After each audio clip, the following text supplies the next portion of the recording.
दोस्तों, ये बात उस दौर की है जब पूरे देश में लॉकडाउन चल रहा था।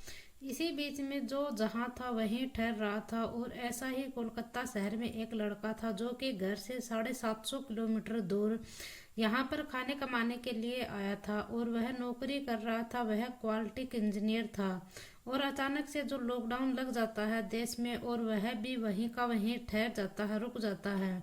और फिर इस लड़के के ऊपर एक लड़की की नज़र पड़ती है, तो वह लड़की से पूछती है, क्या तुम घर नहीं गए? तो वो कहता है कि मैं घर नहीं गया था, घर नहीं जा पाया। तो इसी बीच में जो लड़की है वह उस लड़के के ऊपर दया आ जाती है। वह देखती है कि इसे नहीं तो सही से खाना बन रहा है, नहीं इसको कपड़े वगैरह धोने आ रहे हैं सही से, और न ही इसको सही से रहना आ रहा है। इसीलिए ये लड़की है यह उसकी थोड़ी मदद कर देती है, जैसे कि कपड़े धोने में, खाना बनाने में। और इसी तरह है इन दोनों के आपस में दोस्ती हो जाती है, और दोस्ती इन दोनों की इतनी गहरी हो जाती है कि इनकी दोस्ती है वह प्यार में बदल जाती है। लेकिन दोस्तों, दिक्कत अब यहाँ ये आती है कि जो ये लड़की है ये मुस्लिम है, और जो ये लड़का है ये हिंदू है। इन दोनों का धर्म अलग अलग है, और कास्ट तो अलग होनी ही है। और फिर इन दोनों का बेइंतहा प्यार इस कदर हो जाता है कि इन दोनों ने फैसला लिया कि अब हम दोनों एक साथ रहेंगे। फिर इसी तरह जो लड़की है वह, लड़की के जो परिवार में थे वह तो कुछ ज़्यादा खास नहीं थे, उसको ज़्यादा रोकने टोकने वाले नहीं थे।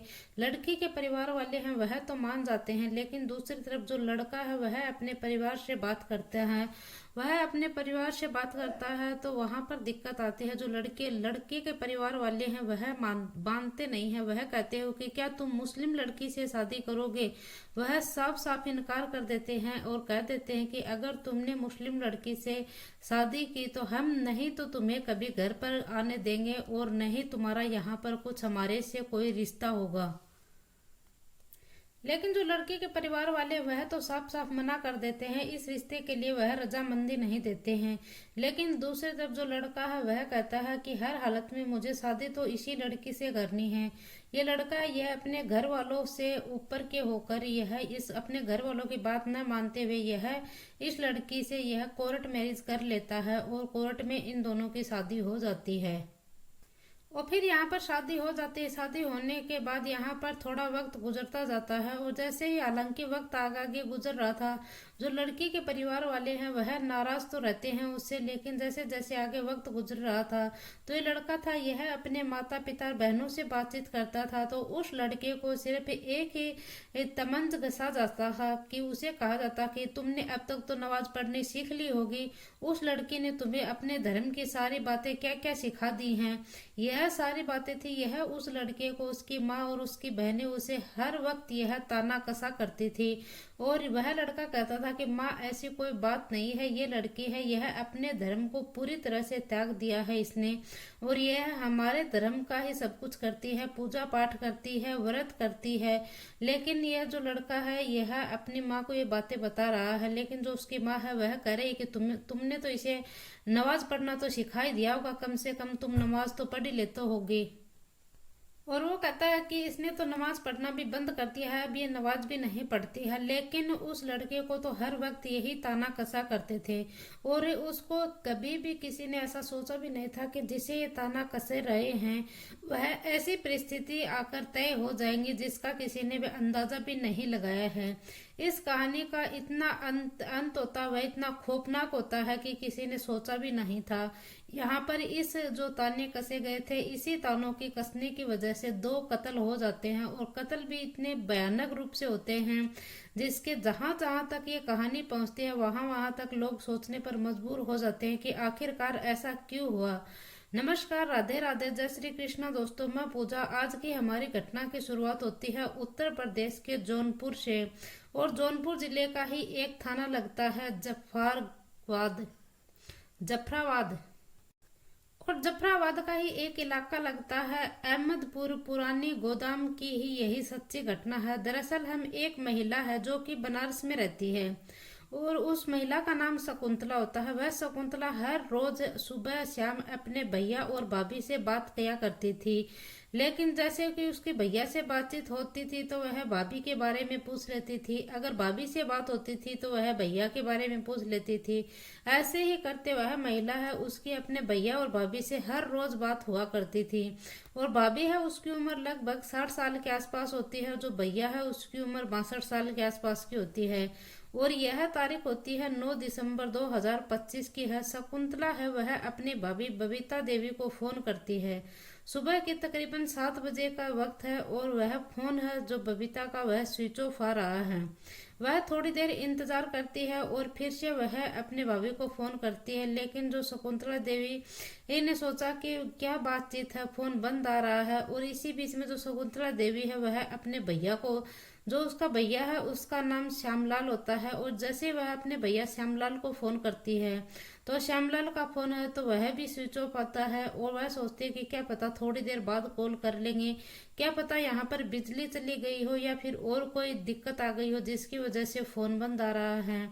और कब कब यहाँ पर ऐसे ही करते करते शाम हो जाती है। वह बार बार फोन करने की कोशिश कर रही है लेकिन किस यहाँ पर फोन नहीं मिल रहा है। ऐसे ही करते अगली तारीख आ जाती है 10 दिसंबर।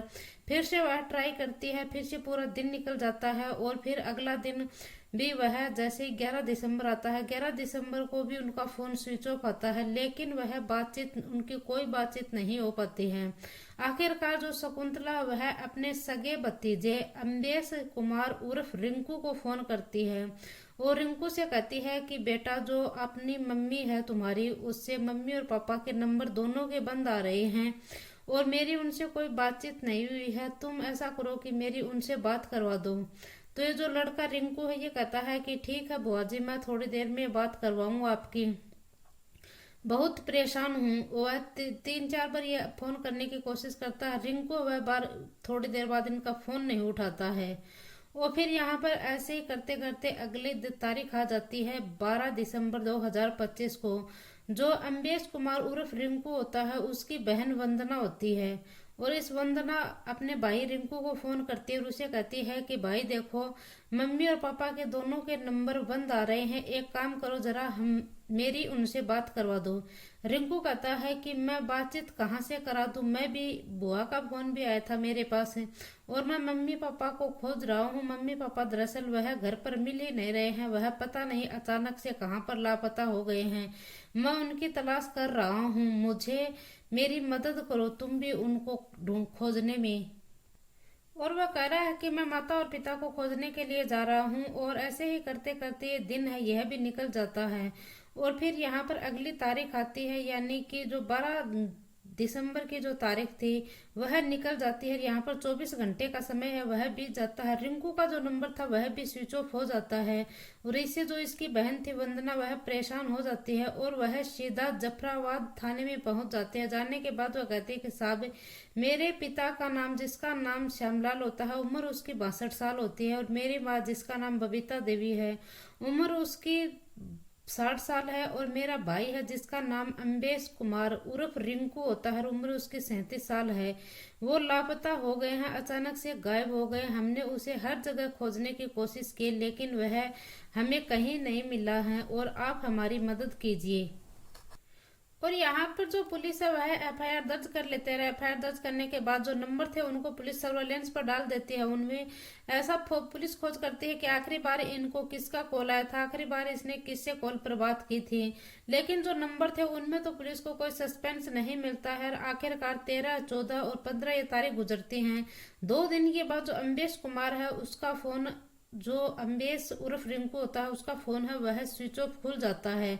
जैसे ही उसका फोन खुलता है तो वो सबसे पहले अपनी बहन वंदना को फोन करता है और उसे कहता है कि बहन घर के ऊपर 2 ताले लगे हुए हैं, पहला ताला तो मैंने लगाया था लेकिन जो दूसरा ताला है वह क्या तुमने लगाया, तुम्हारे पास उसकी चाबी है क्या। तो उसकी बहन कहती है कि हाँ भाई मेरे पास ये चाबी है और मैं, तुम परेशान मत हो, मैं आपके पास चाबी भिजवा रही हूँ और जैसे ही जल्दी तुम्हारे पास चाबी भिजवा देती हूँ। और वहां पर वह चाबी भेजने का नंबर आता है तो वहां अचानक से पुलिस आ जाती है। पुलिस वह इस रिंकू को पूछती है कि भाई तुम्हारा नंबर 2-3 दिन से बंद आ रहा था, चक्कर क्या है? वह कहता है कि साहब मैं बनारस की घाटियों पर अपने माता पिता की तलाश कर रहा था। मेरे मेरे माता पिता से हल्का फुल्का झगड़ा हो गया था और वह अचानक से नाराज होकर घर छोड़कर चले गए थे और कहीं मिल नहीं रहे हैं। और पुलिस है इसे पकड़ने के बाद जब इससे पूछताछ करने की कोशिश की तो जैसे कि इसके जो नंबर थे वह सर्वेलेंस पर डाले गए थे, जहां जहां इसकी लोकेशन आ रही थी सीडीआर के माध्यम से बातचीत करने की इससे कोशिश की गई। तो जब पुलिस को पता चला कि ये जो व्यक्ति है यह पूरी तरह से झूठ बोल रहा है और उसका जो उससे पुलिस पूछ रही थी, हर बार जब पुलिस उससे पूछ रही थी तो उसका एक नया बयान था वह सामने आ जाता है। वह हर बार एक नया बयान देता है। तो पुलिस वह सोचती है कि यहाँ कुछ ना कुछ तो इस लड़के ने ही अपने माता पिता के साथ किया है। और पुलिस है वह इस अम्बेश कुमार उर्फ रिंकू के साथ जब यह क्वालिटी इंजीनियर है और कोलकाता में रहकर यह नौकरी करने के बाद पूछना शुरू करती है तो पुलिस से इसे सख्ती से पूछताछ करती है और यह पूरी कहानी सामने रख देता है। कहता है कि साहब साल 2019 में उसने बीटेक की पढ़ाई की थी, नौकरी की तलाश में जुट गया था और वह घर से लगभग 750 किलोमीटर दूर कोलकाता में उसे कॉल आया था और वहां पर उसे क्वालिटी इंजीनियर की जॉब लग गई थी और वहां पर वह जॉब करने के लिए चला गया था और अपना घर से वह दूर परिवार के लिए जॉब करने के लिए यहाँ चला गया था। और यहाँ से घर वाले थे उनके साथ फोन पर कभी कभी बातें हुआ करती थी। और फिर यहाँ पर देश में लॉकडाउन लग जाता है और लॉकडाउन लगता है तो यहाँ पर जो घर वाले हैं उनसे पूरी तरह से बातचीत बंद हो जाती है, मिलना जुलना बंद हो जाता है।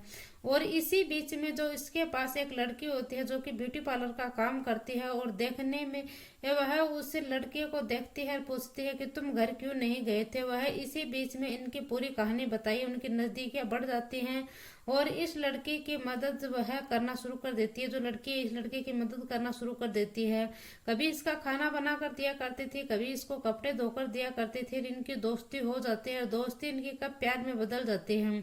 लेकिन वक्त वह धीरे धीरे आगे बढ़ता है और इन दोनों ने अपने प्रेम का इजहार किया। इजहार करने के बाद जो मुस्लिम लड़की होती है, ये लड़का होता है, यह हिंदू होता है और जो लड़की के परिवार वाले हैं वह तो मान जाते हैं, जो उसमें कोई ज्यादा लोग तो होते नहीं हैं, वह मान जाते हैं। लेकिन जो लड़की के परिवार वाले हैं उनको ऐतराज आता है। लड़के के परिवार वाले ज्यादातर लोग थे वह ऐतराज कर रहे थे।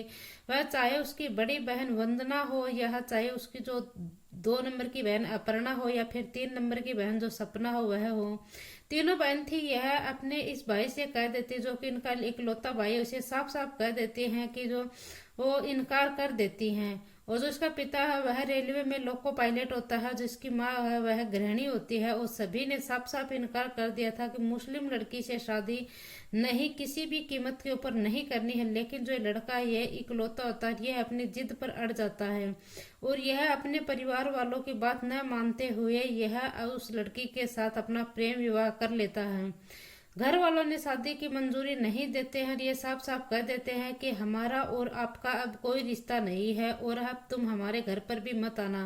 अगर तुम हमारे घर पर आओगे तो जो तुम्हारी पत्नी है उसको तुम हमारे घर पर कभी भी मत लेकर आना।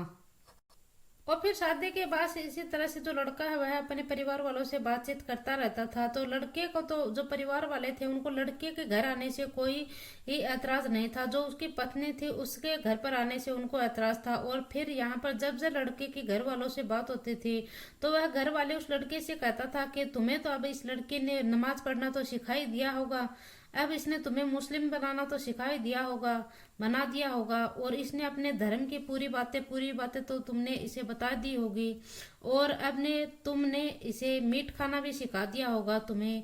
और ऐसे ही करते करते कहते हैं कि अब तो तुम भी पक्का मुसलमान बन चुके हो। ऐसे थे जो इस लड़के के परिवार वाले थे, इस लड़के को ताना कसा करते थे। और वह लड़का अपने माता पिता बहन सभी से कहता है कि ये जो लड़की है यह अपने जो मुस्लिम धर्म है उसको पूरी तरह से त्याग दिया है और इसने हिंदू धर्म के सभी जो रीति रिवाज है वही ये करती है। यह मुस्लिम का भी एक भी रीति रिवाज नहीं करती है, वो भी हमारे तरह ही जैसे तैसे रह रही है और हमारे जैसा ही सब कुछ कर रही है।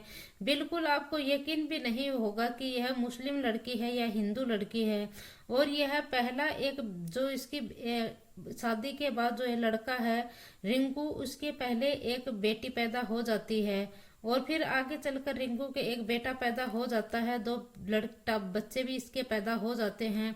और जो इसके जो जो इसके और रिंकू के जो बच्चे हैं वह अबोध हैं, छोटे हैं। और यानी कि इसके बाद जो रिंकू और उसके परिवार वाले थे रिंकू के ऊपर लगातार दबाव बना रहे थे।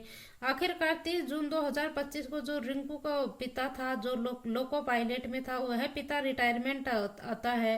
तो वह अपने पिताजी के रिटायरमेंट में शामिल होने के लिए आता है। तो जो उसके घर वाले हैं वह उसे साफ साफ कह देते हैं कि तुम जो अपनी पत्नी है उसे तलाक लेकर छोड़ दो और कुछ इधर यहाँ पर आ जाओ और हमारे साथ रहना शुरू कर दो।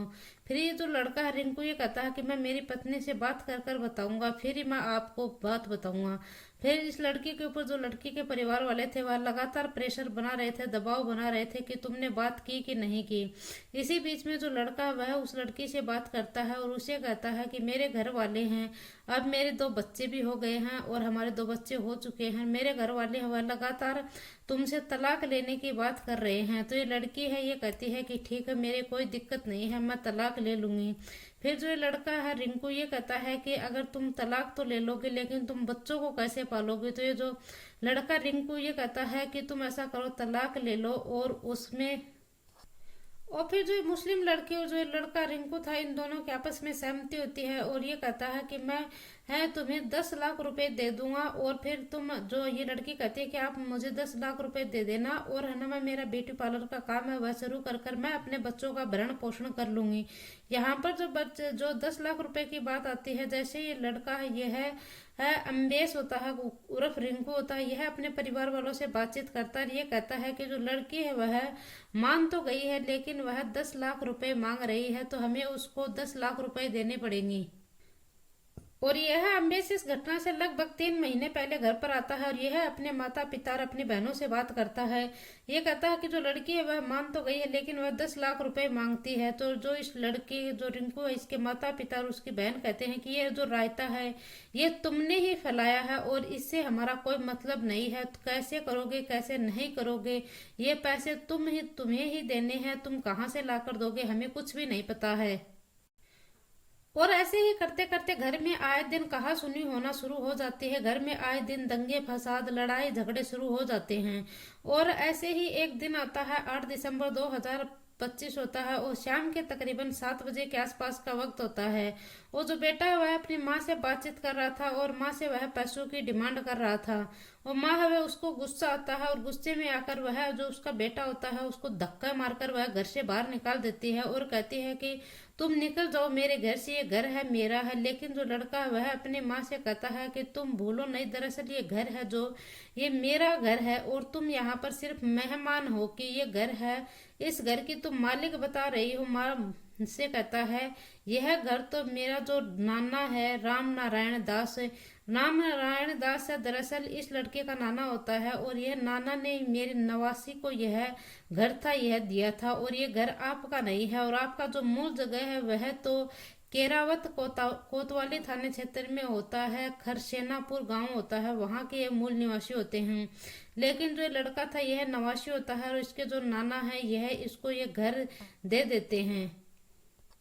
और ये जफराबाद में यह है अहमदपुर गांव है, यहाँ पर ये आकर रहना सहना शुरू कर देते हैं। और यहाँ पर जो लड़का ये कहता है कि ये घर तो मेरे नाना ने मेरे को दिया, यह अपनी माँ को धक्का मारता है। ये अपनी माँ से कहता है कि तुम यहाँ से निकलो, ये घर तुम्हारा नहीं है। जैसे ही इस लड़के ने अपनी माँ को धक्का मारा तो इसकी माँ को गुस्सा आ जाता है और गुस्से में इस माँ ने अपने ही बेटे के 3-4 थप्पड़ लगा दिए थे। जैसे इसने थप्पड़ लगाए तो इस लड़के के पास में वही सिलबट्टा रखा हुआ था और उस सिलबट्टे को उस लड़के ने उठाया, अपनी पूरी ताकत के साथ इस लड़के ने अपनी माँ के सर के ऊपर वार कर दिया। और जैसे ही सिलबट्टा अपनी माँ के सिर के ऊपर लगा तो जो इसकी माँ है वह जमीन के ऊपर गिर जाती है।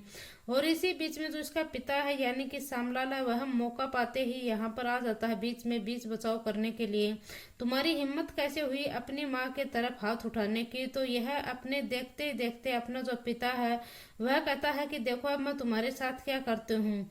तो वह पिता है अपनी जेब से फोन निकालता, फोन निकालकर वह जैसे ही पुलिस को 100 डायल नंबर 112 पर कॉल करने की कोशिश करता है तो ये अम्बेश कुमार उर्फ रिंकू होता है, यह अपने पिता के ऊपर भी वही सिलबट्टा मारता है और फिर वह दोनों जमीन पर गिर जाते हैं और दोनों तड़प रहे थे। इसी बीच में वह 20 मिनट हो जाते हैं और वह घर में जो बना हुआ था, तीसरी 3 मंजिल बना हुआ था, और तीसरी मंजिल में वह जो नीचे का जो वो पोर्शन होता है वहां से एक लोहे का कांटा लेकर आता है, यानी कि आरी लेकर आता है, और आरी लाकर वह अपनी माँ का जो पैर है वह काटना शुरू कर देता है। जो पिता है वह यह रो रो कर देख रहा था कि आखिरकार वह चिल्ला रहा था कि शायद कोई पड़ोसी वह हमारी बात सुन ले और यहाँ पर आ जाए।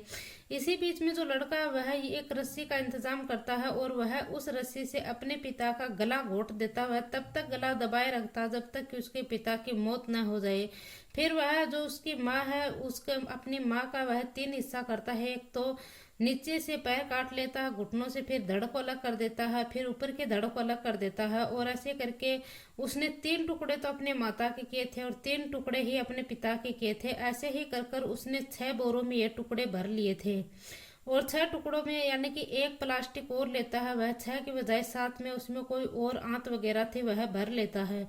और ऐसा करते करते उसे तकरीबन सुबह के 4 बज जाते हैं, और जैसे ही 4 बजे के आसपास का वक्त होता है तो वह उठने के बाद सारा जो सामान था वह 6 पोटली थी यानी 7 पोटली थी, 7 पोटलियों को अपने जो स्विफ्ट डिजायर गाड़ी होती है यानी कि UP62B6304 इस गाड़ी की डिक्की के अंदर ये सभी बैग पैक रख देता है। और सातों जो पैकेट होते हैं उनको रखने के बाद यह पिता के जो लाश के टुकड़े थे, माता के लाश के टुकड़े उठाने के बाद यह यहाँ से सीधा 8 किलोमीटर दूर पहुंच जाता है। 8 किलोमीटर दूर जो गोमती नदी है वहां पर वह मेलवा घाट के ऊपर मेलव घाट होता है वहां पर पहुंच जाता है। इन जो 7 पॉलीथिन थी इनको यहाँ पर फेंक देता है। उसके बाद ये घर पर वापस आता है। घर पर वापस आकर ये देखता है कि जो उसकी माँ है उसका एक जो हाथ है वह यहीं रह जाता है, सॉरी हाथ नहीं, उसका जो पैर है वह रह जाता है। और वह देखता है कि जो पैर है वह जल्दबाजी में भूल गया है। फिर से वह घर की पूरी सफाई करता है। पूरे घर की सफाई करने के बाद वह उस पैर को उठाता है और जो घर में और अन्य कचरा बचा हुआ था उस सभी को उठाकर वह एक पॉलीथीन में भरता है और फिर से वह घर से निकल जाता है। और वह लगभग चाल यहाँ से घर से निकलने के बाद यह सीधा इसको भी नदी में फेंक आता है। वो फेंकने के बाद जब यह है यहाँ पर दोस्तों यह घटना आप सुनेंगे तो आपके भी पैरों तले की जमीन खिसक जाएगी। और जलालपुर के पास एक सही नदी होती है, सही नदी में ले जाकर यह इस पैर वाले हिस्से को फेंक देता है। जैसे ही पुलिस ने इस घटनाक्रम को सुना तो पुलिस के भी पैरों तले की जमीन निकल जाती है। और यहाँ पर पुलिस है वह 40 गोताखोरों को यहाँ पर अलग अलग जगह पर खोजने की कोशिश करते हैं। जो इसकी जो डेड बॉडी थी माता पिता की उसके जो जो हिस्से किए थे इसने शरीर के अलग अलग, उनके कुछ अवशेष तो मिलते हैं लेकिन कुछ अवशेष है वह नहीं मिलते हैं।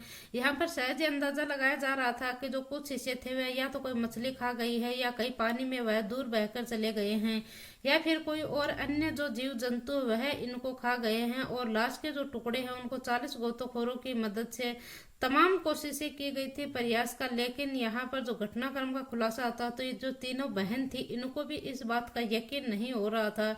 जो बुआ थी इसको भी यकीन नहीं हो रहा था और जो लगभग घर से 750 किलोमीटर दूर बैठी उसकी पत्नी थी उसको भी यकीन नहीं हो रहा था कि उसके पति ने इतनी भयानक घटनाक्रम को अंजाम दे दिया है। घटनाक्रम का जब उस व्यक्ति से रिएक्शन करवाया गया तो पुलिस ने जैसा जैसा किया तो यह व्यक्ति था यह रोए जा रहा था, रिएक्शन कर रहा था। करीब 25 मिनट में यह व्यक्ति रोते रोते हुए यह सब कुछ कहानी बताई थी और यह बताते हुए वह देखते हुए भावुक भी हो रहा था। इस व्यक्ति को रोते हुए देखकर हर कोई भावुक हो रहा था और इसे सोचने पर मजबूर रहा था और ये कह रहा था कि मुझे तो पता भी नहीं कब कैसे क्या हुआ। और जब इससे पूछा जा रहा था कि तुमने अपने माता पिता को क्यों मारा तो ये सोच रहा कि ये बता रहा है कि मुझे तो पता ही नहीं कब कब कैसे कैसे क्या हुआ। इसने अपने माता पिता को ही नहीं बल्कि जो कोलकाता में उसकी पत्नी और उसके बच्चे रह रहे हैं वह भी एक बेवा की तरह ही यहाँ पर रहेंगे। और जो उनकी 3 बहनें थी तीनों बहनों का एक सका एक लौता भाई था ये। और साथ ही जो बुआ थी वह अपने भाई भाभी से हर रोज बात किया करती थी, उसको भी यकीन नहीं हो रहा था। जब लोगों के सामने इस पूरे घटनाक्रम का खुलासा हो रहा था कि एक लड़का है वह इतने भयानक घटनाक्रम को अंजाम दे देता है। दोस्तों इस पूरे घटनाक्रम का सुनाने का उद्देश्य मेरा किसी को दिल को ठेस पहुंचाना नहीं है, किसी को परेशान करना नहीं है, बल्कि आपको जागरूक करना है, सचेत करना है। और दोस्तों इसीलिए कहा जाता है कि हमें जो नए रिश्ते को जन्म देना हो तो उस रिश्ते को सोच समझकर हमें नए रिश्ते को जन्म देना चाहिए। साथ ही जो इसके माता पिता और इसकी बहनें थी वह साफ साफ इनकार कर रही थी, तो इस रिश्ते के लिए तो इस लड़के को ऐसा फैसला लेना ही नहीं चाहिए था। दोस्तों आपकी इस घटनाक्रम के ऊपर क्या राय है, हमें कमेंट बॉक्स में जरूर बताना। जय हिंद, जय भारत।